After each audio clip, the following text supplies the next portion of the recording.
Okay, तो नए iPhone को आने में अब सिर्फ 3 महीने बचे हुए हैं, विच मीन्स के आईफोन्स की प्रोडक्शन चालू हो चुकी होगी। और ये टाइम बहुत सारे लोगों के लिए दिमाग खराब करने वाला होता है, क्योंकि एक तरफ उनका मन कर रहा होता है कि यार जो भी आईफोन है लेके खत्म करते हैं, और दूसरी तरफ मन कह रहा होता है कि यार सिर्फ 3 महीने बचे हैं, नया वाला आईफोन आ जाएगा। और मानो या मत मानो, ये दोनों ही ऑप्शंस बहुत प्रैक्टिकल हुआ करते थे। मतलब मेरे पास तुम्हारे लिए और आपके लिए एक बुरी खबर है। देखो, इस बार टोटल 6 आईफोन्स आने वाले हैं। IPhone 18, iPhone 18 pro, 18 pro max, iPhone ultra या आईफोन फोल्ड, 18e और आईफोन एयर 2। और क्योंकि एप्पल ने अपनी हिस्ट्री में एक साथ इतने सारे आईफोन्स लॉन्च नहीं करे हैं, इस वजह से इस बार का जो आईफोन इवेंट है वो 2 पार्ट में स्प्लिट होगा। आईफोन 18 प्रो, 18 प्रो मैक्स और आईफोन अल्ट्रा इस साल सितंबर में लॉन्च होंगे। आईफोन 18, 18e और आईफोन एयर 2 ये अर्ली 2027 में लॉन्च होंगे। अब ये बात सुनने में थोड़ी अटपटी लग सकती है, लेकिन मैं आपको 4 रीजंस देता हूँ कि क्यों ये बात सही है। पहला रीजन है हिस्ट्री। इतिहास गवाह है कि जब भी सारे बड़े लीकर्स मिलकर किसी एक फीचर को लीक करते हैं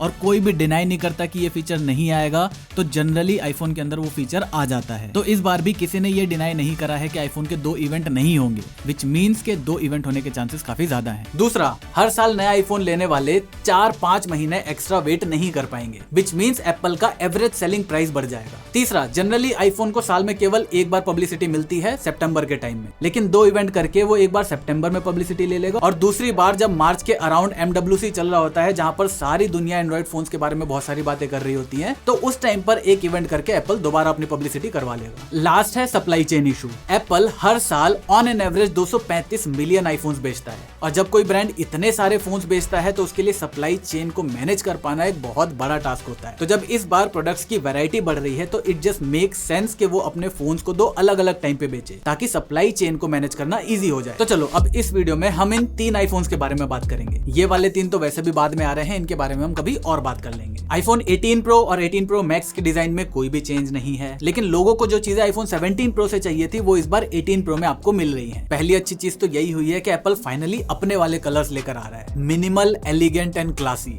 मेरा फेवरेट ये वाला है, आप अपना कमेंट में बताना। दूसरा, अभी के जो प्रो आईफोन्स हैं वहां पर ग्लास और मेटल के कलर के कॉन्ट्रास्ट में थोड़ा सा डिफरेंस है। इस बार इसके इस कॉन्ट्रास्ट के डिफरेंस को कम करने की कोशिश करी गई है। बाकी हाँ, कुछ लोग बोल रहे थे कि आईफोन 17 प्रो के एल्यूमिनियम बिल्ड की वजह से उसमें बहुत आराम से डेंट पड़ जा रहा है, तो एप्पल शायद वापस से टाइटेनियम पर जा सकता है, लेकिन आपको ज्यादा खुश होने की जरूरत नहीं है, क्योंकि इस बार भी हमें एल्यूमिनियम ही मिलने वाला है। इसके अलावा इसके थिकनेस में भी पहले बोला जा रहा था कि कुछ डिफरेंस आएगा, लेकिन वो नहीं आ रहा। ये डमी मॉडल्स हमें ये बता रहे हैं। हाँ, ये कैमरा प्लेटो जो है वो थोड़ा सा जरूर मोटा हुआ है। इसके अलावा डिजाइन में कोई चेंज नहीं है, एटलीस्ट तब तक जब तक फोन ऑन नहीं होता है, क्योंकि ऑन होने के बाद जो आपको डिस्प्ले दिखेगी वहां पर चेंजेस हैं। डिस्प्ले का साइज बिल्कुल सेम है, लेकिन इस बार आपको LTPO की जगह LTPO प्लस पैनल मिलेगा। ये पहले से थोड़ा एफिशिएंट हो गया है और कुछ नहीं। अब इससे बैटरी पर कितना असर पड़ता है वो तो हमें बाद में ही पता चलेगा। इसके अलावा फाइनली इस बार ये जो नॉच है वो 35% छोटी होने वाली है। अब ये लीक हर साल आती है, तो इस बार हम इस पर भरोसा क्यों कर सकते हैं? क्योंकि आईफोन के केस और टेम्पर्ड बनाने के लिए जो डमीज बनाए जाते हैं वहां पर ये डिफरेंस आपको साफ साफ देखने को मिल रहा है। इस फेस आईडी सिस्टम के अंदर जो डॉट प्रोजेक्टर होता है उसको एप्पल इस बार अंडर डिस्प्ले रखेगा। इसके अलावा डिस्प्ले के अंदर और कोई चेंज नहीं है। इस बार भी हमें 10 बिट की डिस्प्ले नहीं मिलने वाली है। अब बारी आती है इसके परफॉर्मेंस की। देखो, प्रो वाले आईफोन्स हर साल सबसे बेस्ट परफॉर्म करते हैं, इस साल भी कोई डिफरेंस नहीं है। बल्कि इस बार की जो SoC है उसमें कुछ नई टेक्नोलॉजी यूज करी है, क्योंकि A20 और A20 Pro TSMC के नए 2 नैनोमीटर प्रोसेस पर बनने वाला है। इस 2 नैनोमीटर वाले आर्किटेक्चर के 2 फायदे हैं। पहला, ये A19 Pro से 10 से 15% फास्ट है।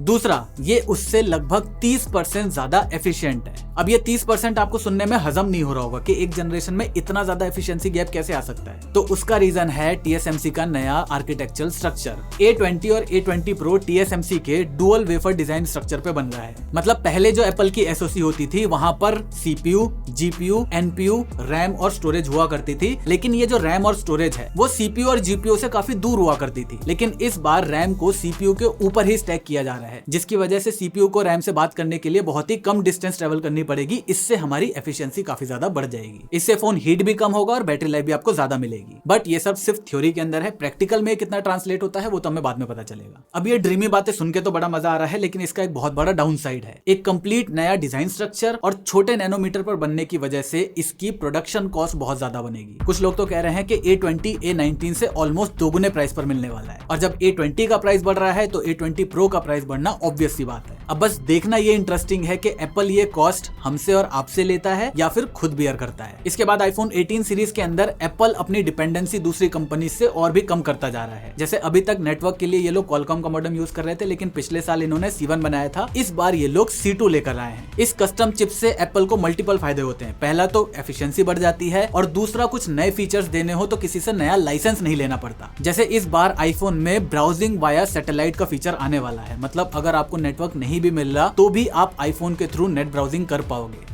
लेकिन अब ये क्योंकि इंडिया में तो अवेलेबल होने नहीं वाला, तो इसके बारे में ज्यादा बात करके कोई फायदा वैसे भी नहीं है। C2 के साथ साथ हमें N2 चिप भी मिलेगी। ये basically wifi, Bluetooth, air drop वगैरह की स्टेबिलिटी को बनाए रखेगा। N1 में कोई प्रॉब्लम नहीं थी, N2 में रिलायबिलिटी और बढ़ जाएगी और कुछ नहीं। अब बारी आती है कैमरास की, और यहाँ पर पूरी दुनिया बहुत ज्यादा खुश हो रही है कि आईफोन के अंदर हमें वेरिएबल अपर्चर मिलने वाला है, लेकिन मेरे हिसाब से ये चीज सेंस नहीं बनाएगी। देखो, ये है DSLR के सेंसर का साइज और ये है उसके लेंस का साइज। अब जब इतने बड़े सेंसर पे इतने बड़े लेंस के साथ आप धूप के अंदर वीडियोस लोगे तो वो कुछ इस तरह की दिखेगी। तो इसको फिक्स करने के लिए हमें इसके अपर्चर को चेंज करना पड़ेगा। अब एक DSLR के सामने एक स्मार्टफोन का सेंसर साइज इतना सा होता है। अब इतने छोटे से सेंसर पर वेरिएबल अपर्चर लगाकर कोई क्या ही फायदा निकालेगा, वो मुझे समझ में नहीं आ रहा। लीक्स बता रहे हैं कि ये अपर्चर f1.4 से f4 तक जाएगा, लेकिन अगर मैं इतने छोटे सेंसर पे हमेशा f1.4 का लेंस लगाकर रखूंगा तो मुझे ज्यादा लाइट मिलेगी, और एक स्मार्टफोन की सिंपल सी थियरी है, जितनी ज्यादा लाइट उसे मिलेगी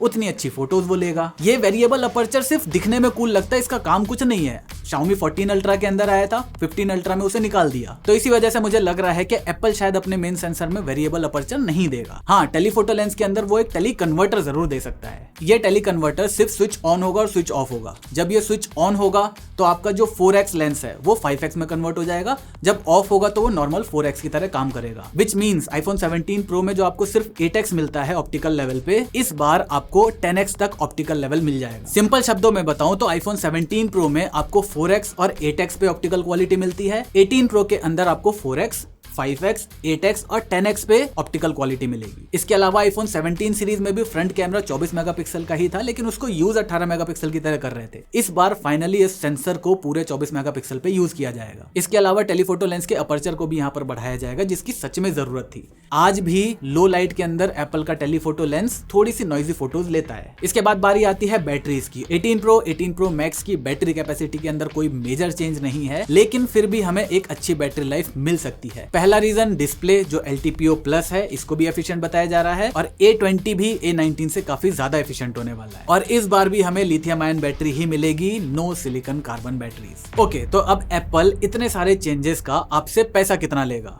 क्या वो सेम प्राइस पर रखेगा या बढ़ाने वाला है? देखो, मेरे हिसाब से तो आईफोन के दाम बढ़ेंगे, क्योंकि आज का टाइम एक स्मार्टफोन बनाने का सबसे बुरा टाइम चल रहा है। मैं आपको 4 रीजंस बताता हूँ क्यों। पहला, डीजल पेट्रोल का दाम बढ़ गया है और उसके बढ़ने से रिसेशन आने का चांस बढ़ जाता है, और जब भी रिसेशन आता है लोग अपनी स्पेंडिंग कम कर देते हैं। तो एप्पल अपने प्रॉफिट को बनाए रखने के लिए दाम बढ़ा सकता है, ताकि उसके प्रॉफिट मार्जिन पर कोई हिट ना हो। दूसरा, इसी डीजल पेट्रोल की वजह से आपके ट्रांसपोर्टेशन का कॉस्ट बहुत ज्यादा बढ़ जाएगा, और आपको पता ही है कि आईफोन पूरी दुनिया में भेजे जाते हैं। जितना आईफोन ट्रांसपोर्ट होता है उतना दूसरा कोई स्मार्टफोन नहीं होता, तो एप्पल ये ट्रांसपोर्टेशन कॉस्ट हमसे ही लेगा। तीसरा, हमारा रुपया डेप्रिशिएट हुआ है अगेंस्ट द डॉलर। अब अगर आईफोन सारे के सारे चाइना में बनते तो शायद इसका असर इतना ज्यादा नहीं पड़ता, लेकिन आज आईफोन का एक बहुत बड़ा पोर्शन इंडिया में बनाया जाता है। अब रुपए का डेप्रिशिएट होना देखो कैसे नुकसान वाली बात है। एग्जाम्पल को सिंपल बनाने के लिए मान लेते हैं फॉक्सकॉन 2025 में जो डिस्प्ले लेता था वो $100 की मिलती थी। आईफोन 18 के लिए जो वो डिस्प्ले मंगाएगा वो भी $100 की रहेगी। लेकिन प्रॉब्लम ये हुई है कि 2025 में वो $100 8,000 रुपए के बराबर थे, 2026 में वही $100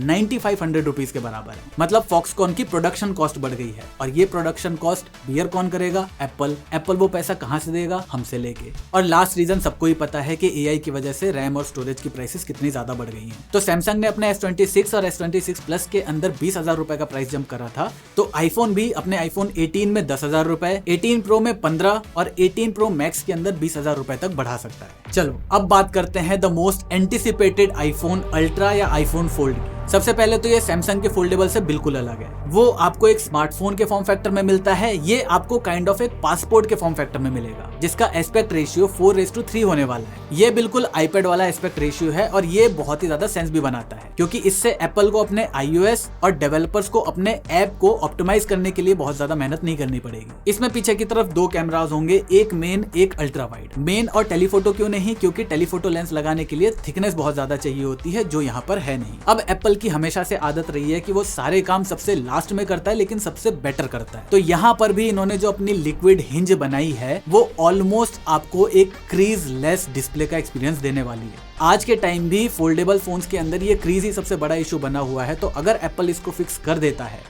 तो ये एप्पल के लिए एक बहुत बड़ी जीत होने वाली है। अब इतनी बड़ी डिस्प्ले है तो उसके लिए एक बड़ी बैटरी भी चाहिए होगी, तो ऑफिशियली आईफोन फोल्ड आज तक का सबसे बड़ी बैटरी वाला आईफोन होने वाला है। परफॉर्मेंस के लिए इसमें A20 Pro लगा होगा, लेकिन इसमें मेरे हिसाब से कुछ कोर्स कम रहेंगे, जैसे हमें आईफोन एयर के अंदर कोर्स कम मिलते हैं। क्यों? क्योंकि इतनी तगड़ी परफॉर्मेंस के साथ हीट भी जनरेट होती है, और इतने पतले फोन में मुझे नहीं लगता कि एप्पल बहुत ज्यादा लिक्विड कूलिंग का यूज करने वाला है। पतले होने से याद आया, इसके अंदर कोई फेस आईडी भी नहीं रहेगी, आपको पावर बटन के अंदर ही टच आईडी मिल जाएगी। लेकिन हाँ, इसके स्पीकर्स बहुत तगड़े होने वाले हैं, क्योंकि एप्पल के सारे प्रोडक्ट्स के अंदर जो स्पीकर्स होते हैं वो बहुत खतरनाक होते हैं, और इसका ओरिएंटेशन भी बहुत अच्छा है, ऊपर की तरफ लेफ्ट साइड में और नीचे की तरफ राइट साइड में, जिससे आपको स्टीरियो सेपरेशन बहुत अच्छा मिलेगा। अब ऑब्वियसली ये वाला आईफोन तो आपको एक किडनी में मिलने नहीं वाला। डॉलर्स के अंदर ये $2200-2300 का लोग बता रहे हैं, तो इंडिया में इजीली 2.5 लाख रुपए से ऊपर चला जाएगा। ओके, तो ये 3 आईफोन बच गए, इनके बारे में हम बाद में बात करेंगे, लेकिन अगर आपको आईफोन लेना है तो उसकी सजेशन मैं आपको दे देता हूं। तो देखो, अगर नॉन प्रो आईफोन लेना है, चुपचाप आईफोन 17 ले लो, बहुत अच्छा फोन है, बहुत अच्छे प्राइस पे मिल रहा है। आईफोन 18 एक तो अभी आने नहीं वाला, और अगले साल भी जो आएगा उसमें बहुत कुछ मेजर चेंज आपको मिलेगा नहीं। और जिन्हें प्रो आईफोन लेना है, अगर आपको आईफोन 17 प्रो 1,25,000 और 17 प्रो मैक्स 1,35,000 या उससे कम में मिलता है, तो आईफोन 17 प्रो या प्रो मैक्स की तरफ चले जाना, क्योंकि 18 प्रो के अंदर भी बहुत कुछ सिग्निफिकेंट चेंज नहीं आ रहा। आप लोग आईफोन 20 का वेट कर सकते हो, वहां पर बड़े बड़े चेंजेस हैं। बाकी आपको क्या लगता है कि फोल्डेबल आईफोन्स की जरूरत थी मार्केट में? अपना ओपिनियन कमेंट करके जरूर जाना।